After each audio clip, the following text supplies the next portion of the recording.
আমাদের বাড়ির পাশ দিয়ে সরকারি পৌরসভার ড্রেন গেছে। ওই ড্রেন এখন বাদল মাস্টার ব্লক করে দিচ্ছে।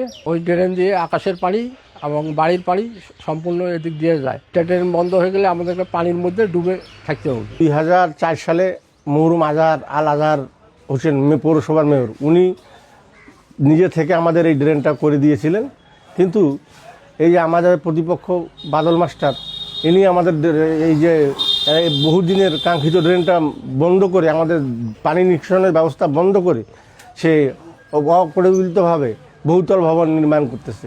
এতে আমাদের 10টা পরিবারের পানি যাওয়ার খুব অসুবিধা সৃষ্টি হচ্ছে, এবং সে যে জায়গায় বহুতল ভবনটা নির্মাণ করছে সে জায়গাটা কিন্তু সরকারি এনিমি প্রপার্টি, অ্যাডভান্স প্রপার্টি। এখানে 3 নম্বর ওয়ার্ড, এখানে 7-8টি পরিবার এখানে বাস করেন। এইখানে সরকারি ড্রেন মানে তা পৌরসভা থেকে ড্রেন করে দিয়েছিলাম তৎকালীন আল আজহার হোসেন সাহেব এবং তা মোটাদুলু ভাই এই ড্রেনটা করছিলেন। তারপরে আবার পৌরসভা প্রতি বছরে সংস্কার করে।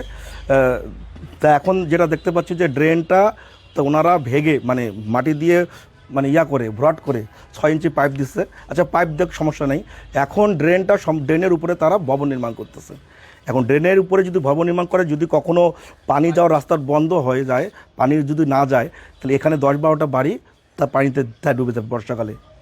তার চেয়েও বড় কথা, দাগ নাম্বার খতিয়ান নাম্বার 565 এবং দাগ নাম্বার 11/702, এটা এনিমি প্রপার্টির জায়গা। যদি ড্রেনটা থেকে থাকে, ড্রেনটা এনিমি প্রপার্টির জায়গার উপর থেকে থাকে, তিনি এনিমি প্রপার্টির জায়গা কেমন করি তিনি মালিকানা দাবি করেন? এ কারণে আমরা উপজেলা নির্বাহী কর্মকর্তার কাছে আবেদন করেছি।